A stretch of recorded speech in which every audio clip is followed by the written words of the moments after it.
Dan Iya, akhirnya iya. mau harus harus irit Hmm. dan ya udah makannya di warteg. Itu benar-benar pertama kali gue makan di warteg. Hmm. Hmm. Dan menurut gue waktu itu karena gue pertama kali makan di warteg, bayangin ya dari yang gue dari Australia, terus tiba-tiba eh, nggak berapa lama pulang dan sebagainya kan gue akhirnya makan di warteg untuk pertama kalinya dan gue cukup deg-degan sebenarnya. Welcome to Talk Podcast. Let's talk now. Oke, belakangan ini lagi sedang banyak orang nonton drama startup, drama Korea yang judulnya Startup, dan ya banyak banget orang yang jadinya bertanya-tanya sebenarnya startup itu apa sih? Mungkin sebenarnya kalau pernah pakai Tokopedia atau Gojek sebenarnya mereka itu udah perusahaan-perusahaan startup, tapi apakah startup dengan istilah-istilah itu banyak banget yang nggak familiar, dan bagaimana caranya membangun startup itu bagaimana juga nggak ada yang tahu. Tahu ya mungkin tahu tapi ya gitulah. Tapi pertanyaannya begini, membangun startup apakah memang semudah atau segampang itu atau semulus itu seperti di drama Korea? Kan kita justru harus lebih coba cari tahu, kita coba gali dengan seseorang yang merupakan pelaku startup di Indonesia. Dia bernama Peter Shearer, co-founder dan CEO dari Wahyu. Apa kabar, Bro? Halo bro, kabar baik puji Tuhan. Apa kabar? Baik juga. Bro, lu nonton startup juga nggak sih? Itu drama Korea itu? Aduh, eh jujur gue suka nonton, Hmm. tapi eh, kebetulan kalau yang seri-seri gitu jarang nonton. Jadi bahkan yang jangankan startup yang Korea gitu ya, yang dulu terkenal apa Game of Thrones ya. Oh, Game of Thrones, ya. Gue aja kan yang pada semuanya pasti pada nonton itu aja gue Hmm. nggak nonton. Jadi kayak apalagi zaman dulu banget ya, yang Hmm. zamannya apa sih Meteor Garden gitu ya, itu aja gue nggak nonton. Gitu. Oh, lu Jadi jarang nonton TV series ya? iya TV series Hmm. mungkin karena ini ya takut keterusan ya, Betul, betul, betul. takut addicted ya, dan sedangkan waktu kan buat gue susah carinya gitu. Jadi Hmm. kadang gue takutnya kalau udah addicted nanti waktu tidur gue kepotong sama gue demi nonton gitu. Jadi mendingan dari gue lebih baik gue nggak nonton sama sekali Iya, deh. iya, iya, Gitu. iya. Ya, tapi startup ini lagi happening banget kan. Banyak orang tuh nungguin tuh setiap Sabtu dan Minggu di Netflix. Dan ya, Iya, di satu sisi gue nonton sih, gue nonton. Di satu sisi secara cerita ya tipikal drama Korea lah, tapi dengan packagingnya dunia startup. Dan terutama cewek-cewek jadi bertanya-tanya kan sebenarnya startup itu apa sih? Kok kenapa namanya startup? Kayak istri gue juga nanya gitu, kenapa namanya startup? Karena startup itu memang seperti itu kah? Apakah harus teknologi kah? Ataukah memang ya gue bilang intinya startup itu ya sebenarnya perusahaan rintisan kan, perusahaan yang baru berdiri. Lu bikin restoran di pinggir jalan pun sebenarnya itu namanya startup, gue bilang. betul, betul, betul, betul. Ya Iya. setuju. Mhm. Dari namanya kan startup gitu ya, jadi perusahaan rintisan, perusahaan baru gitu. Jadi kalau misalnya dibilang Tokopedia, Gojek dan sebagainya, ya mungkin mereka udah umurnya udah 10 tahun ya, Iya. size-nya juga bukan size bisa dibilang startup lagi sih. Cuma mereka itu jadi perusahaan inspirasi lah bagi Mhm. para startup-startup yang ingin sebesar mereka, yang mereka dulunya startup tapi bisa Mhm. berhasil dan Mhm. menjadi udah bisa mendapatkan label unicorn gitu kan atau Mhm. bahkan Mhm. unicorn gitu ya. Betul, betul, betul, betul. Oke, Bro, sebelum lanjut nih ya, gua pengen menanyakan, tadi sebenarnya kita udah ngobrolin tentang nama lu sih, cuman gua ada pertanyaan titipan, pengen menanyakan, kenapa nama lu Peter Shearer? Apakah memang itu nama pemberian orang tua lu demen Alan Shearer dan akhirnya terinspirasi kasih lu nama Peter Shearer atau memang itu nama yang lu bikin? Jawabannya yang terakhir, nama yang gue bikin sendiri. Nama yang lu bikin sendiri. Kenapa lu Karena gue suka Alan Shearer gitu Oke. ya. Ya dulu lah zaman-zamannya SMP SMA juga sih yang suka ganti nama belakang dengan nama idola kita ya kan. Dan akhirnya Iya. jadi keterusan gitu Facebook dulu namanya Friendster, Hmm. keterusan namanya Peter Shearer sampai akhirnya orang karena again ya Hmm. Alan Shearer kan nggak banyak yang tahu kecuali lu gitu ya yang memang suka bola gitu. Yang buat suka bola orang pasti itu tahu lah bro. Kalau yang suka Liga Inggris terutama ya gila lu. tergantung umurnya, Dia top skor Premier League sepanjang masa gila lu. sepanjang masa Iya, itu gitu. rekor Jadi terbanyak gol belum ada yang bisa mencahin. yes, yes, makanya dia tuh kayak sosok idola gue banget lah. Makanya, tapi nggak banyak yang tahu sih itu Giannis. Jadi banyak kecuali yang suka bola kayak lu bilang ya. Jadi Hmm. kayak hubungan Peter Shearer sama Alan Shearer apa sih gitu. Tapi banyak yang kayak nama lu unik ya, kok nama lu bule banget ya kayak gitu-gitu. Jadi ya sebenarnya to be honest karena tadinya gue bikin sendiri dan akhirnya keterusan dan akhirnya eh, ternyata malah menjadi hal yang bagus, Hmm. yaitu eh, nama unik itu jadi catchy, jadi Hmm. beda sama yang lain dan Hmm. jadi gampang diingat sama orang sih sebenarnya Hmm. gitu. Betul betul betul. And you know what? Mm-mm. Nama gue kan Andri kan. Kalau lu lihat nama gue kan belakangnya tuh Andrinya tuh ada I sama Y, huruf I sama Y kan. Huruf I sama Y. Nah, Mm-mm. sebenarnya gue agak mirip-mirip juga sama lu, bro. Bedanya gue nggak ganti nama belakang gue. Gue sengaja Andriy Shevchenko. iya. Salah satu pemain yang gue suka adalah Shevchenko kan, Andriy Shevchenko. Waktu itu gue merasa begini, kalau namanya Andriy, Andri, itu kan biasa banget kan. Maksudnya nama Andriy banyak lah, apalagi seumuran-seumuran kita kan yang punya nama Andriy itu banyak. Ya kan? So, Ya, ya, ya, waktu itu benar. SMP, Shevchenko sekitar SMP SMA ada gue tahun 99, iya bener ya. Dia mulai terkenal Benar. 98 99 kan ya. Gue Mm. berpikir, wah ini striker jago nih, gue juga demen. Apa gue coba tambahin aja satu huruf di belakang nama gue ya supaya juga kayak tadi kayak gue pikiran juga sama kayak lu ya, Sama. biar eye catchy aja gitu dan keterusan sampai sekarang dan banyak orang juga bertanya sebenarnya nama lu tuh ada I ada Y itu sebenarnya kenapa sih apa lu emang ada tujuannya apa emang sengaja begitu atau sebenarnya lu gimana gitu ya lu ya sebenarnya gue malas cerita Pak terlalu panjang kan kalau diceritain kayak begini kan gue bilang ya terserah lu mau pakai I atau Y sama aja gue bilang. Malah kalau nggak salah sebenarnya dia ada titik dua di atas ya di huruf eh I. Rada lupa sih gue apakah Lupa ya. Pokoknya kayak ada antrinya. ada Kalau nggak salah ada titik ya dua itu kalau kan nggak. ternyata nama yang common di ini ya di Ukraina ya karena nama-nama yang pakai Andri pakai I sama Y itu ternyata juga banyak di orang-orang Ukraina gitu loh. Ya udah sampai sekarang gue juga keterusan gitu loh. Ya tapi gue akhirnya setelah itu gue berpikir ya this is part of personal branding. Bener kata lu kan eye catching Benar. ya orang gampang inget. Iya kan? Ya, jadi kayak sekarang orang jadi kayak, oh Peter yang mana? Peter Shearer. Jadi oh cuma dia doang gitu. Jadi ya kayak ya yang punya nama itu ya cuma itu doang gitu. Karena unik kan. Iya bener-bener. Ya kita agak mirip-mirip lah. Kita menyelipkan nama pemain bola di nama kita sendiri. Nah, Nama-nama anak lu ada pemain bola nggak? gue belum punya anak. Gue married udah Oh, 4 lu tahun, tapi belum.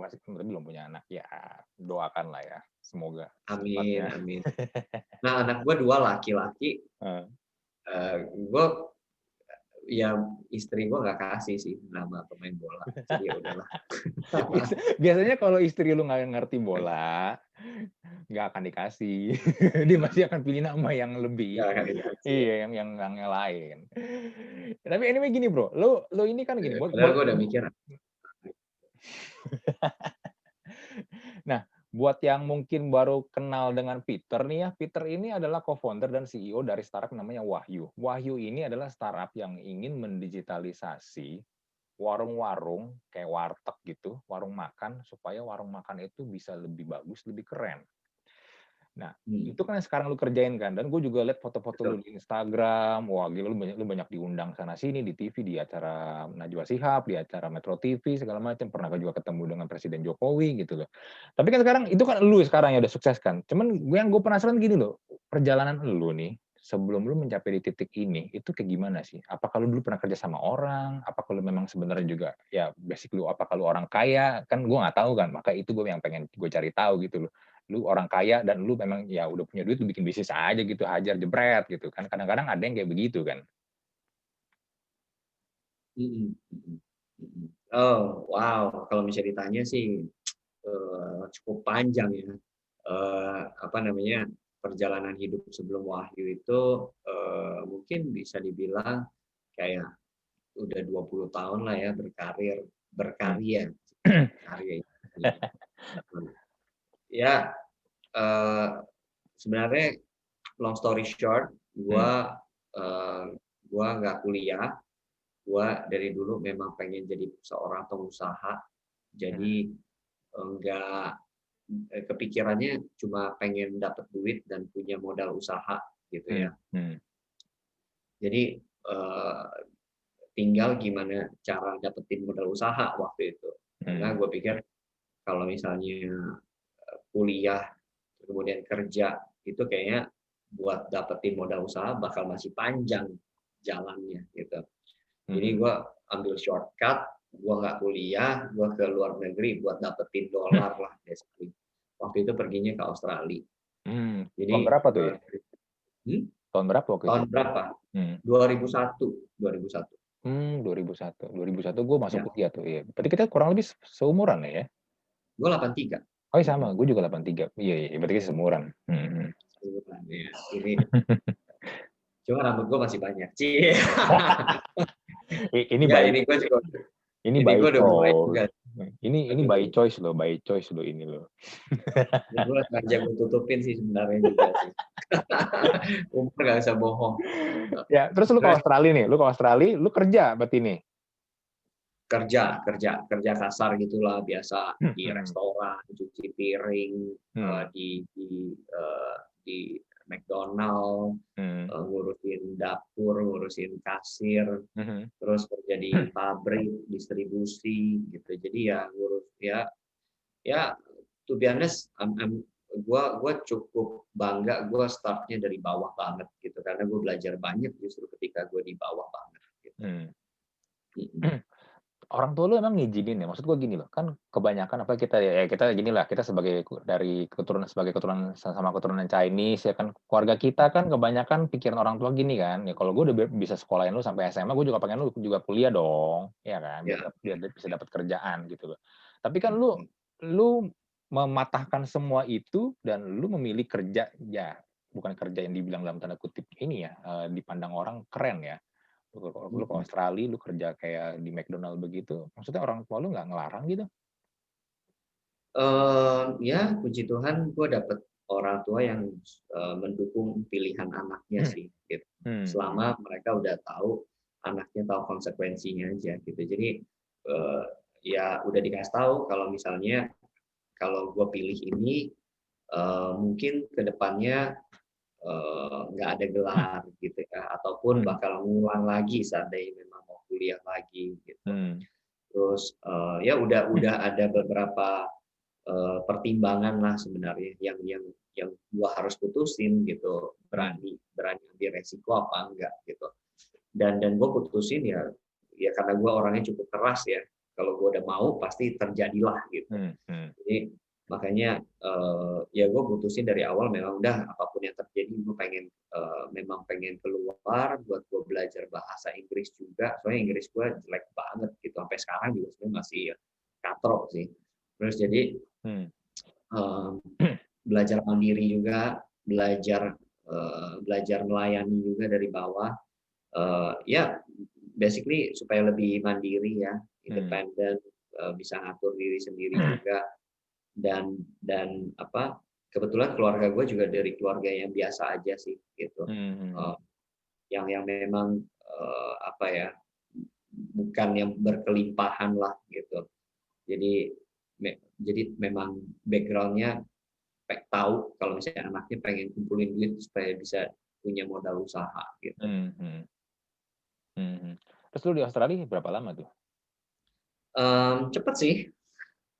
Ternyata homesick juga, 1,5 tahun dan menurut gue 1,5 tahun itu aja udah berasa lama banget, banyak banget kenangan selama 1,5 tahun, karena to be honest hidupnya cukup monoton ya, kayak bangun pagi, berangkat kerja, pulang kerja, apa namanya, istirahat, terus kemudian siap-siap pergi kerja lagi, karena kebetulan sempat double job gitu. Terus ya kalau di sana kan nggak terlalu sehingar-bingar Jakarta ya, yang kayak malam masih bisa nongkrong gitu. Lu di mana sih waktu itu, kota mana? Sydney. Oh, Sydney. Oke. Sydney. Hmm. Dulu ya, zaman dulu kan mall di sana tutupnya juga jam 4, jam Iya, 5. iya, betul. Terus hiburan malamnya paling cuma duduk, nongkrong, minum bir, main biliar, udah gitu doang aja. Kayak nggak ada sesuatu yang beda gitu. Kalau Jakarta kan, waduh, seru, banyak hiburannya gitu. Iya, betul. Ya, dan akhirnya 1,5 tahun dipanggil sama orang tua gue, kebetulan buka usaha konveksi. Jadi ya oke, gue pikir ya udahlah, ini pas nih kesempatan buat gue udah mulai punya kayak seakan-akan punya usaha sendiri lah, konveksi waktu itu. Jadi dan pas-pasan juga, aduh udah bosen banget lah di sana. Kangen juga sama masakan Indonesia juga, dan teman-teman juga. Akhirnya balik selama 1,5 tahun balik. Terus kemudian mulai usaha konveksi, bikin baju, kurang lebih baju kaos-kaos yang kayak gini di sablon gitu ya, masukin ke distro-distro, ke Bandung, Factory outlet gitu ya. factory outlet, ya, dan ternyata nggak lama juga, karena cuma ya bisa dibilang cuma 2 tahun ya. Pertama karena memang buat gua monoton juga.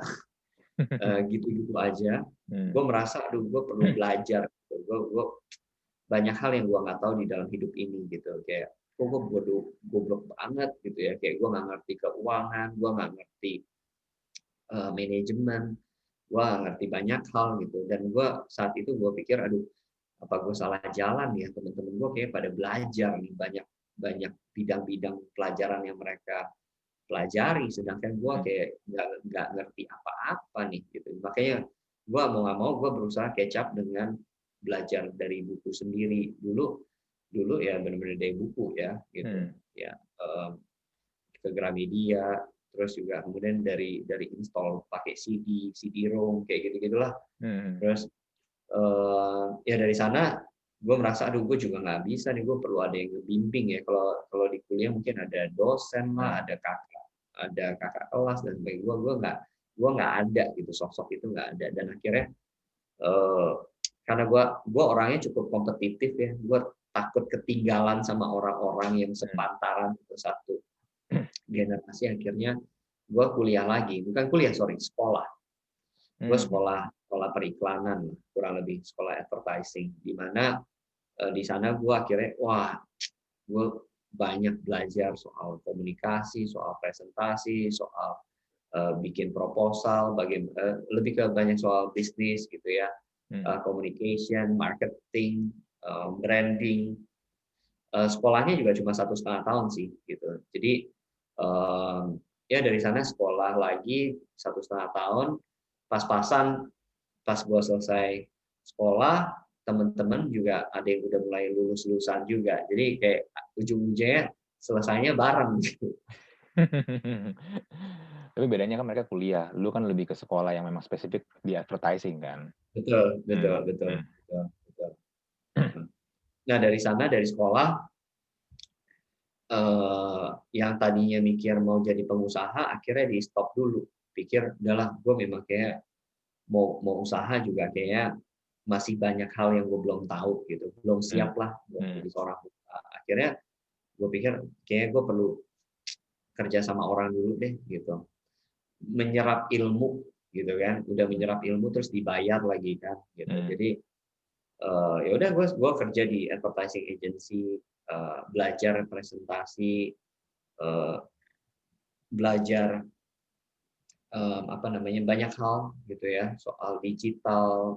Dulu masih zamannya website-websitean gitu ya. Dan akhirnya dari sana advertising agency ternyata cuma 3 bulan karena kontraknya nggak diperpanjang, dan itu sedih banget gitu. Itu I think one of the lowest moment in my life gitu ya, yang ketika gua nggak diperpanjang kontraknya gitu. Karena gua langsung kebayang tuh ya, gila, gua 4 tahun udah sia-sia gitu ya, udah habisin uang orang tua, pergi ke Australia, terus kemudian dikasih usahanya nggak jalan, dikasih sekolah, begitu lulus kerja malah nggak diperpanjang. So jadi banyak hal yang kayak merasa gua apa ya, nggak nggak bisa jadi kebanggaan orang tua, cuma bisa habis uang gitu ya. Ya, tapi dari sana akhirnya orang tua semangatin lagi gitu ya. Udah lu masih muda, masih panjang jalannya gitu. Dan akhirnya ya udah gua mulailah gua usaha sendiri gitu. Gua bilang gua nggak mau deh kerja sama orang lagi. Gua mulai usaha sendiri. Usaha pertama gua yaitu bikin baju lagi.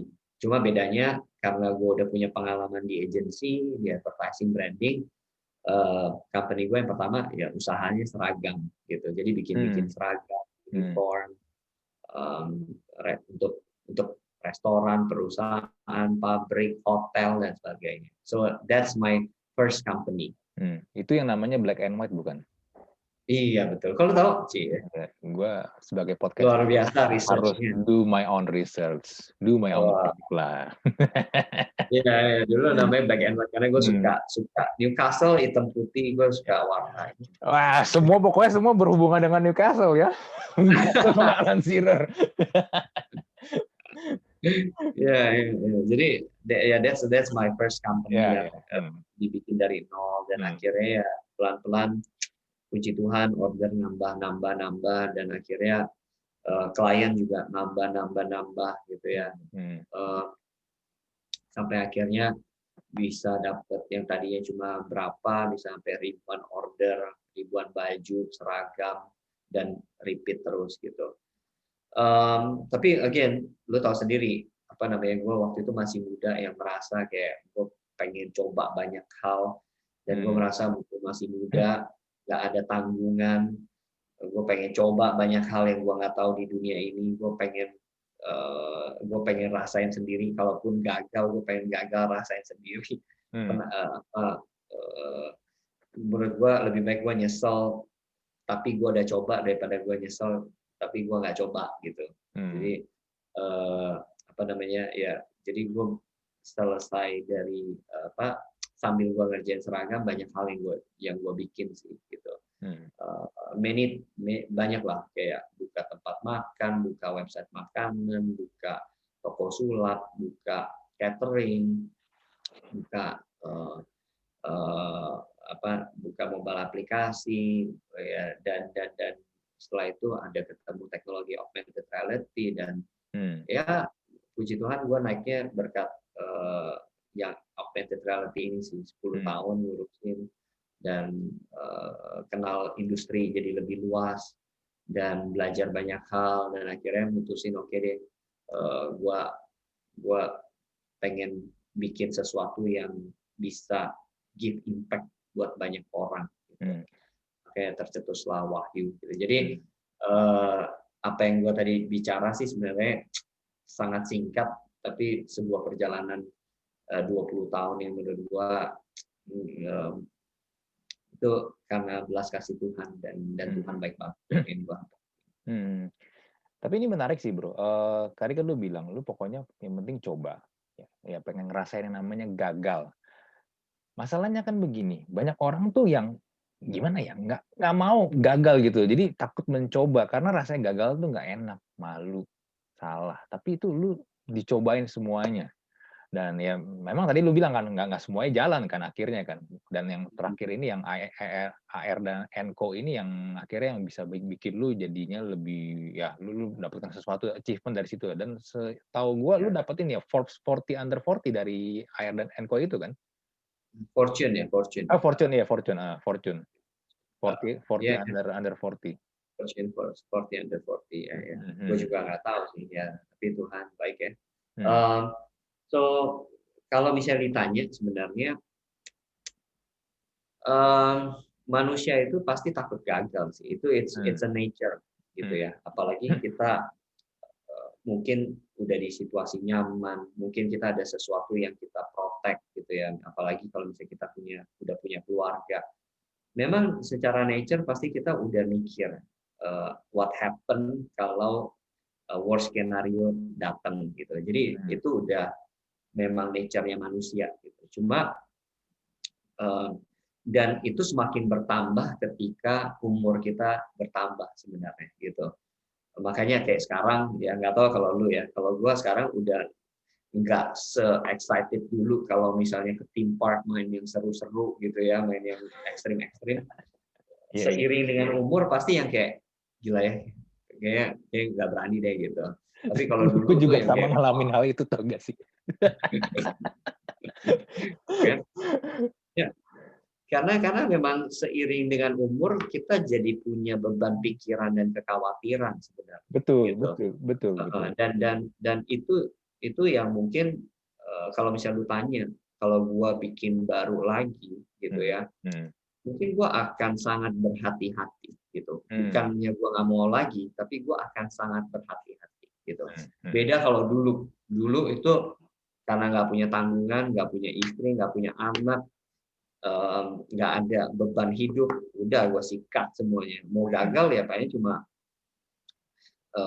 gua doang gitu ya. hmm, Dan gua I'm willing to try again gitu. Karena buat gua gagal itu gagal yang paling penting itu adalah fail forward istilahnya gitu. hmm, Kayak gagal tapi at least gua jatuhnya jatuh ke depan gitu, bukan hmm, jatuh di tempat.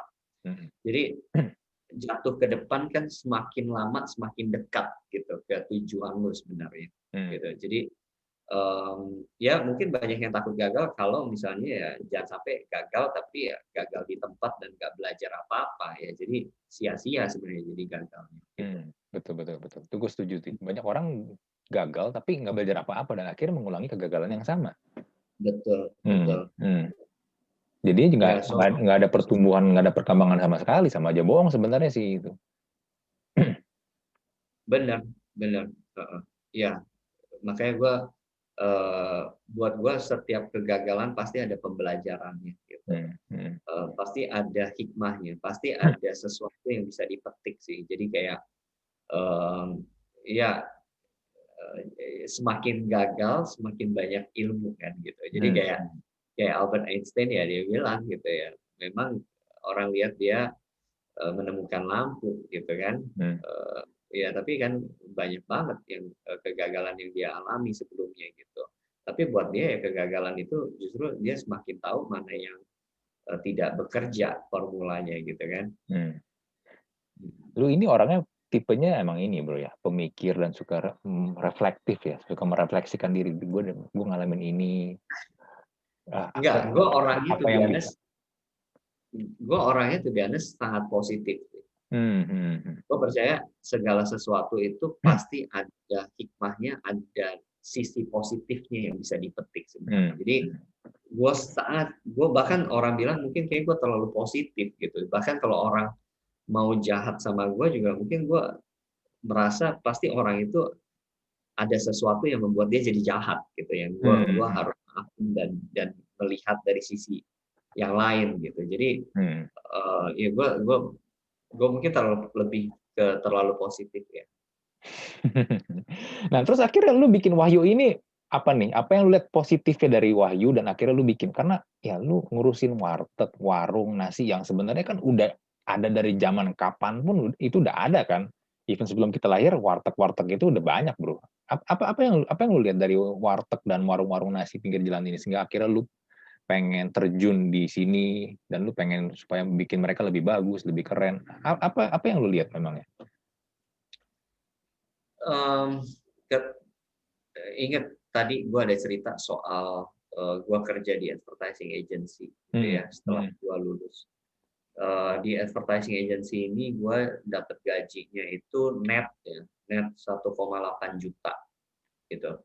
Terus dan buat gue itu ya lumayan lah ya, lumayan kecil. Um, Itu tahun berapa sih ngomong-ngomong? Gue juga pernah ngalamin gaji segitu soalnya awal-awal baru lulus kuliah. Soalnya. Itu tahun ya berapa ya? terus kuliah lah pokoknya itu ya, tahun Hmm. berapa gue lupa. 1,8 juta gitu, dan Iya, akhirnya iya. mau nggak mau ya mau harus irit Hmm. dan ya udah makannya di warteg. Itu benar-benar pertama kali gue makan di warteg. Hmm. Hmm. Dan menurut gue waktu itu karena gue pertama kali makan di warteg, bayangin ya dari yang gue dari Australia Terus tiba-tiba nggak berapa lama pulang dan sebagainya kan gue akhirnya makan di warteg untuk pertama kalinya dan gue cukup deg-degan sebenarnya. Kenapa lu deg-degan? Lihat Warteg lu lihat deg-degan. lihat, aduh ini bersih gak ya? Ini udah dari kapan ya makanannya? Lebih ke soal higienisnya sih, gitu. Dan benar dapat rambut gitu kan. Aduh, pokoknya kayak ya ampun gitu kayak. Tapi ya gue nggak ada pilihan karena mau makan yang affordable ya cuma di warteg kan gitu. Nah, singkat cerita warteg yang gue datengin waktu itu sampai hari ini nggak banyak perubahan gitu. Oke. Dan gue pengen buat perubahan itu sebenarnya. Gue pengen karena zaman sudah maju, karena teknologi sudah memudahkan manusia, harusnya bisa membuat mereka bisa lebih baik lagi gitu. Jadi itulah sebabnya kenapa dengan background gue di teknologi dan di advertising, branding, komunikasi, dan pernah kerja di restoran, tukang cuci piring, bersihin dapur dan sebagainya, gue rasa inilah saatnya untuk menggabungkan segala apa yang gue punya untuk bisa membantu mereka gitu. Karena warteg punya kenangan sendiri buat gue, karena mereka gue bisa sampai hari ini gitu. It's time for me to pay back. Tapi gimana caranya bro, lu approach mereka gitu? Karena ya tadi lu bilang gue punya teknologi nih, dan mereka punya warteg yang lu lihat ya begitu-begitu aja, dari dulu lu makan sampai lu lihat itu warteg pun masih begitu-begitu aja. Gimana caranya lu menarik benangnya supaya itu bisa ketemu gitu loh? Ya sebenarnya gue punya orang tua, ibu gue juga jago masak gitu ya. Makanya tadi gue sempat bilang kalau gue pernah ada catering, buka tempat makan dan sebagainya, itu sebenarnya ibu gue, mama gue yang bikin, dan dia pernah curhat ke gue kalau misalnya badannya sakit dan dia capek banget dan dia bisa dibilang cukup stres lah gitu. Karena memang capek sih, setiap hari harus bangun jam 3. Setiap hari harus siapin banyak makanan, pressure sampai siang gitu ya. Nah, ternyata yang dialamin sama pemilik warung itu 2 kali lipat dari apa yang dialamin sama nyokap gua gitu. Mereka sama-sama harus bangun jam 3, sama-sama harus nyiapin makanan. Bedanya adalah kalau nyokap gua cuma cukup selesai sampai jam 12 karena cateringnya buat makan siang. Warteg itu sampai malam. Berarti capeknya lebih capek lagi gitu. 2 kali bener. 2 kali gitu. Jadi makanya problem mereka ketika mereka menjalankan bisnis warung mereka secara secara manual tradisional inilah sebenarnya yang akhirnya gue denger karena gue sering bertatapan sama mereka gitu. Jadi gue dengar masalah mereka dan gue rasa gue bisa bantu beresin masalahnya. Gue punya solusinya sebenarnya gitu. Tapi ya tentu sebagai businessman, sebagai entrepreneur, gue juga nggak sembarang bantu gitu ya, karena gue juga pengen make sure bahwa apa yang dikerjain ini bisa sustain gitu kan, nggak cuma sekedar bantu akhirnya jadi yayasan kan gitu. Gue harus make sure jadi bisnis juga. Itulah sebabnya kenapa gue juga lihat opportunity warung makan ini besar apa enggak, dan ternyata besar banget gitu ya. Jutaan gitu warung makan tradisional di seluruh Indonesia gitu. Jadi makanya gue pikir ini sebuah hal yang menarik banget. Satu sisi sosialnya dapat, social impact-nya dapat, bantu orangnya dapat. Di satu sisi lain bisnisnya juga dapat gitu. Nah, terus berarti gini, lu approach warung pertama yang lu approach itu gimana? Lu ajak mereka ngobrol, Pak saya ada gini, saya ada mau nawarin bantuan. Tapi kan gini bro, Oh, oke. ketemu sama orang-orang yang modelnya seperti itu, kadang-kadang kan mereka nggak ngerti kan, nggak nyampe gitu loh dengan apa yang teknologi yang udah sampai yang mungkin Betul, yang lu betul. tawarin gitu loh. Itu mungkin menurut gue yang akan jadi challenge lu kan di awal kan. Ya, ya, ya. Dan mungkin sampai hari ini sih, Ini gitu. sampai hari Karena ini banyak yang dari mereka, ya. Eee, Gini, kalau misalnya buat mereka sebenarnya kalau kita tarik ya, yang kayak hmm, tadi lu bilang benang merahnya apa gitu ya. mhm, Sebenarnya it's very simple. Yang mereka butuhin cuma order sama uang yang masuk kok, gitu. mmm, Jadi mhm, jadi, eee, itu pintu masuk gua sih, gitu. Pintu masuk gimana caranya supaya ibu ibu mau pelanggan ibu lebih banyak nggak, gitu. Customer mhm, ibu mau nggak pendapatan ibu lebih banyak dibanding bulan-bulan sebelumnya, gitu.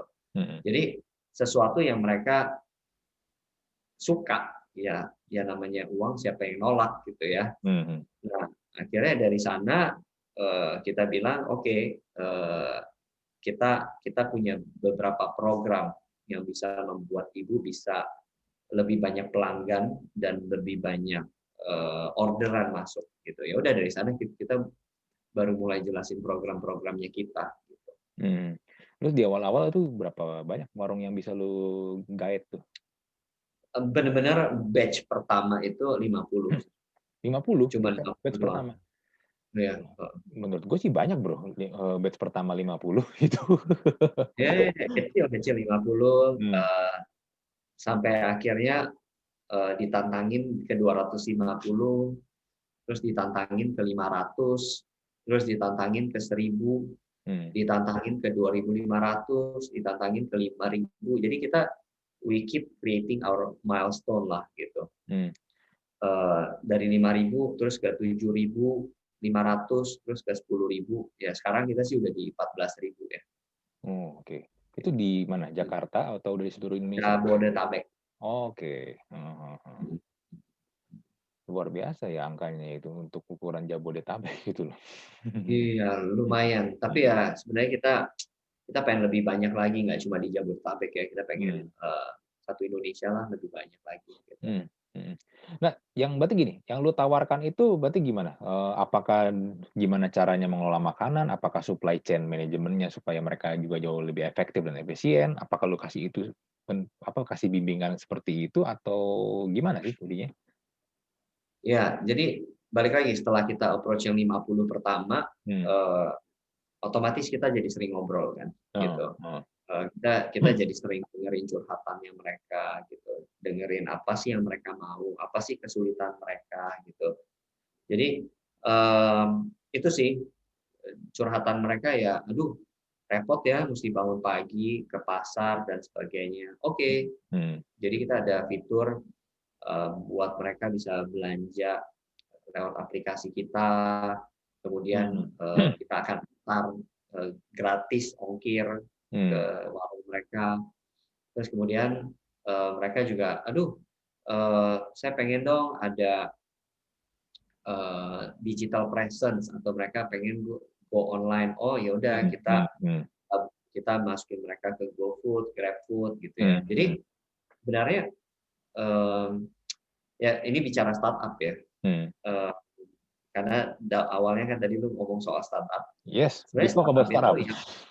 ya, iya, karena startup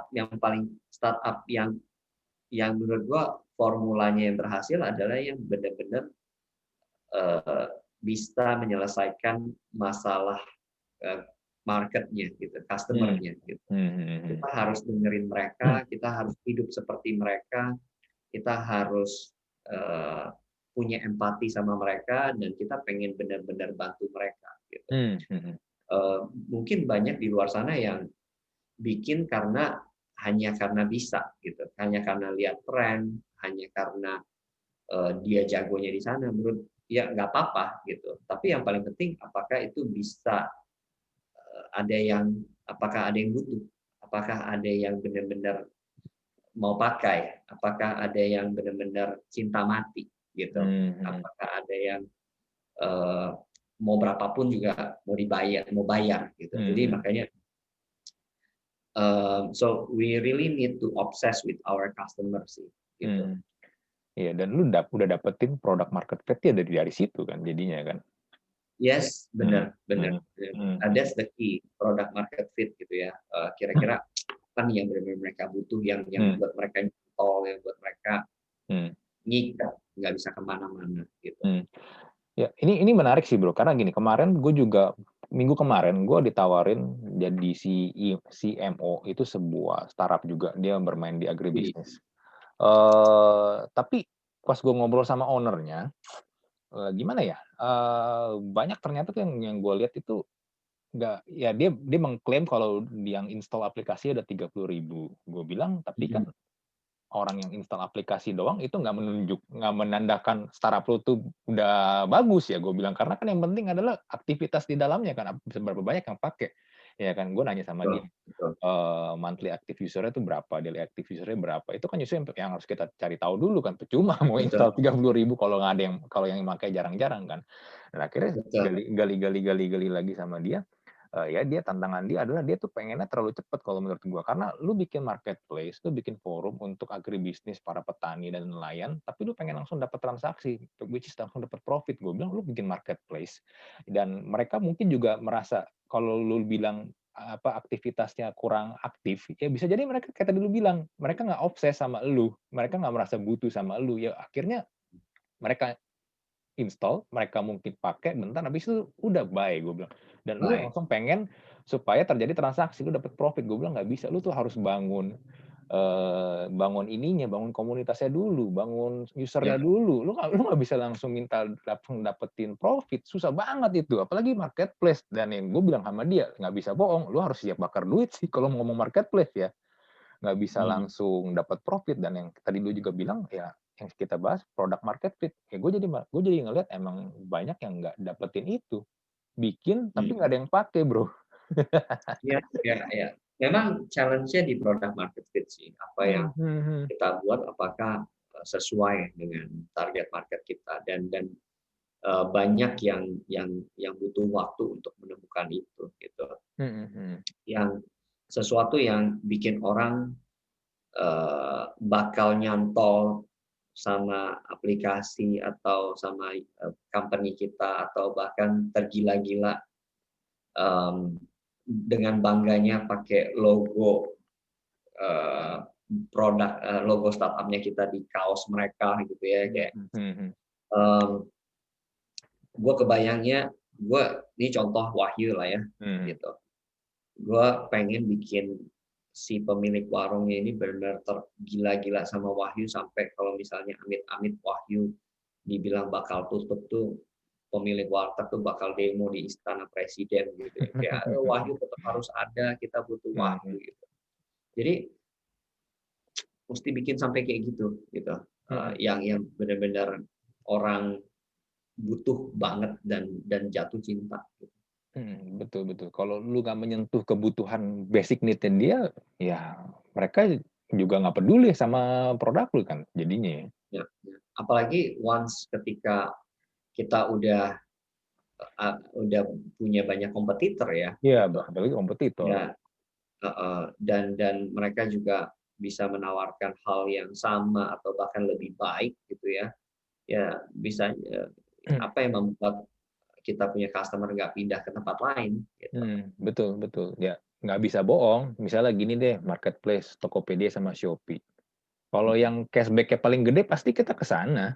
Nah, iya Iya, kan? iya. Nggak bohong kan? Karena kita kan pasti mencari yang termurah dong, kalau ada yang lebih murah kenapa kita harus pusing-pusing bayar yang lebih mahal? Produknya sama, Betul, servisnya sama. Gitu. betul, betul, betul. Mhm. Makanya apa namanya kalau bisa memang yang mencari yang substitusinya mungkin sulit gitu ya. Mhm. Kalau gitu, kalau misalnya nggak ada kita, biasanya mereka kemana sih gitu. Mhm. Kalau misalnya kita kita kita tutup, biasanya mereka beralihnya kemana sih gitu. Siapa sih kompetitor kita gitu. Jadi Mhm. makanya eh, ya harus menciptakan sesuatu yang orang obses lah, orang orang benar-benar butuh. Mhm. Tapi yang lu bikin ini Bro, yang gue lihat ini yang gue lihat yang kerennya dari yang lu Wahyu ini adalah kerennya gini. Lu udah menyentuh basic need-nya mereka, lu udah ngumpulin sekarang berarti ada 14.000 warung yang lu pegang kan. Dan lu menyediakan bahan-bahan kebutuhan yang mereka buat nanti kalau mereka mau bikin makanan-makanan di warung itu kan. Satu, lu sudah menyentuh basic need-nya mereka, dan yang kedua lu provide. Ya sebenarnya kayak tadi lu bilang, ini kan bukan yayasan, ini kan juga bisnis kan. Lu udah dari gue bilang, lu dari hulu ke hilir, lu udah pegang jadinya ini. Nanti ya mereka pasti akan kebutuhannya nyarinya ke lu terus. Ya, I think that's really really smart move from you. Actually, that's the blueprint. Hmm. But sometimes what happen in the real situations nggak seindah apa yang sudah direncanakan. Tapi itu juga jadi sesuatu yang uh, gini. Balik lagi soal obsessed with our customer ya. Kita selalu dapat findings yang atau challenge. Nah, ini kita bicara challenge nih. Yang namanya startup nih banyak challenge.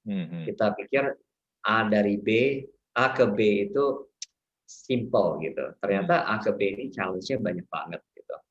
Nah, ya tadi lu bilang kan ya, dari end to end-nya Wahyu bakal support. Ya kelihatannya memang seperti itu, tapi dari A ke B itu sebenarnya challenge-nya banyak. Dan every startup pasti juga mengalami hal itu. Nah, itulah sebabnya kenapa kalau di startup itu harus punya tim yang punya mental problem solver gitu. Satu, Setuju. yang memang kayak pengen beresin masalah gitu. Yang kedua, sebenarnya kita juga harus suka yang namanya challenge atau problem gitu. Karena jangan sampai justru kalau ketemu challenge sama problem kayak malah menghindar. Justru kita harus hadapin itu karena itu sesuatu yang berharga justru. Ada challenge, ada problem, artinya ada opportunity gitu. Jadi makanya kita di Wahyu ketika ada problem, oke, kita nggak panik, kita malah kayak wah ini something yang harus kita beresin nih, ini harus segera kita punya solusinya gitu. Karena satu sisi kita harus punya pandangan ketika kita beresin masalahnya, mereka akan semakin engage sama kita, akan semakin jatuh cinta sama kita. Di sisi yang lain kita akan lihat bahwa kompetitor mungkin jadi sulit untuk ngejar kita karena kita udah menghadapinya duluan gitu, tantangan gitu. Jadi justru ya to be honest, we love challenges gitu, we love problems gitu. Yeah, I think every entrepreneur will facing the problem every day, dan problemnya pasti biasanya beda-beda. Benar. Jadi kekhawatiran sehari ya cukuplah untuk sehari gitu, karena besok pasti akan ada masalahnya sendiri. Betul. Gitu. Nah sekarang berarti Wahyu ini ke depan planningnya mau ngapain nih Bro? Setelah lu achieve 40, tadi kan lu bilang lu masih pengen expand ke seluruh Indonesia, tapi kan ya itu kan mimpi gede lu. Next step lah, apalagi di COVID begini nih. Betul. To be honest, kita masih coba supaya si pemilik warung ini kayak benar-benar kita ikutin hidupnya 24 jam gitu ya. Kalau bisa mereka fokusnya cuma serving customer atau mereka hanya masak gitu ya. Bahkan mungkin ke depannya nggak perlu masak lagi gitu ya, karena semuanya bahan ready to eat-nya udah dari kita juga gitu. Jadi kita pengen supaya benar-benar memudahkan hidupnya pemilik warung deh gitu. Kalau misalnya ditanya apalagi, kita benar-benar pengen memperkuat ekosistem warung makan yang kelas bawah sih, gitu. Itulah sebabnya kenapa kita juga keluarin produk-produk kita sendiri. Ada yang namanya ayam goreng bikin tajir. Saat ini ayam goreng bikin tajir itu kita ada 350 rombong. Terus kemudian kita mau keluarin yang namanya bebek goreng bikin tajir. Jadi supaya pemilik warung ada menu tambahan buat mereka jual ke customer-nya, sesuatu yang mungkin mereka belum pernah jual sebelumnya dan akhirnya mereka bisa dapat pemasukan tambahan. Ya dengan banyaknya channel yang kita punya, kita jadi bisa create a lot of things sih sebenarnya gitu ya. Jadi akhirnya ekosistem kita yang di grassroots level ini jadi cukup solid dan kuat. Ada satu lagi pertanyaan terakhir nih bro. Gue penasaran gimana lu menjaga kualitas mereka gitu. Tadi kan lu bilang 24 jam lu pengen ikutin mereka terus kan, lu pengen supaya mereka tetap ini. Tapi gimana caranya lu menjaga supaya ini nih, kan lu pengen supaya mereka naik kelas kan, added value-nya ada dong. Ya tapi kan gimana cara lu menjaga mereka nih supaya ya lu jangan sampai turun kelas, kualitas lu jangan turun supaya lu udah di sini ya di sini gitu, lu jangan turun. Ya. Ya, gue melihat bahwa masalah standarisasi ini butuh waktu sih memang gitu, karena mengubah habit seseorang itu memang butuh waktu. Tapi tentunya kita ada strategi buat beresin itu gitu ya, dimana satu sisi kita punya on ground team gitu ya, yang istilahnya relationship officer lah ya, buat bantu maintain sebenarnya. Terus kemudian yang kedua kita punya fitur-fitur di aplikasi. By the way, aplikasinya ini kita B2B ya, gitu ya. Jadi buat teman-teman aware bahwa kita bukan aplikasi delivery warteg, tapi aplikasi untuk pemilik wartegnya sebenarnya. Jadi aplikasi kita punya loyalty program yang harapannya lewat loyalty program ini bisa menjadi dorongan buat mereka, gitu ya, supaya bisa ikutin standarnya kita. Terus kemudian kita punya community member yang kita buat grup-grup kecil yang mungkin mereka bisa saling ingetin satu dengan yang lain. Kemudian kita ke depannya akan keluar harapannya pengen ada aplikasi yang untuk customer-nya juga gitu. Jadi di mana customer-nya akan bantu untuk ya seperti sekarang ya, kasih komen, review soal servisnya, soal makanannya, soal kebersihannya gitu. Jadi itu sih. Ya semoga dengan effort yang kita udah buat plus bantuan teman-teman yang makan kasih report, harapannya bisa membuat si pemilik warung bisa naik kelas, bisa selalu diingatkan. Ini menarik sih bro. Gue aware sama Wahyu karena juga gini, warteg yang biasa istri gue suka pesen makanan itu tuh juga salah satu apa yang ininya Wahyu, karena dia pajang tuh Wahyu tuh di wartegnya dia di sampingnya Belesa.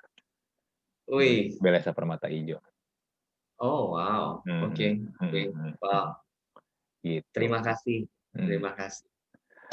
Oke bro, jadi dari pembicaraan kita nih bikin startup berarti memang nggak seindah seperti yang di drama Korea ya. Yang menurut data sih, katanya hanya 6% yang benar-benar berhasil gitu. Iya, gue juga pernah dengerin angka itu. Ya, jadi memang nggak semudah dan seindah yang dibayangkan. Tapi sebenarnya indah juga buat gue. Bukan goalnya sebenarnya, tapi proses menuju ke sananya menurut gue yang indah gitu. Proses yang membuat ketika startup kita belum apa-apa, terus kemudian banyak tantangannya, struggle-nya, hustle-nya, dan akhirnya bisa beresin problemnya, dan kemudian muncul tantangan baru lagi dan seterusnya. Justru prosesnya sih yang indah sebenarnya, prosesnya yang seru, prosesnya yang menarik gitu, bukan masalah startupnya jadi unicorn, dekakorn, ya menurut gue itu sebuah milestone, menurut gue itu sebuah awarding aja gitu. Tapi ya sebagai pelaku startup justru gue I really enjoy the process gitu, dari fase 1 ke fase berikutnya. Kuncinya adalah enjoy the process ya. Ini yang menurut gue banyak hilang di orang-orang karena orang pengen semuanya itu instan, pengen dapat hasil gitu. Betul. Oke bro, Thank you banget loh untuk sharing-nya, untuk Siap. insight-nya nih. Semoga yang nonton atau yang dengerin podcast Talk to Talk kali ini bisa terinspirasi dari apa yang lu share nih. Ya, terima kasih buat kesempatannya Bro Andri. Semoga yang nonton juga bisa mendapatkan sesuatu. Iya.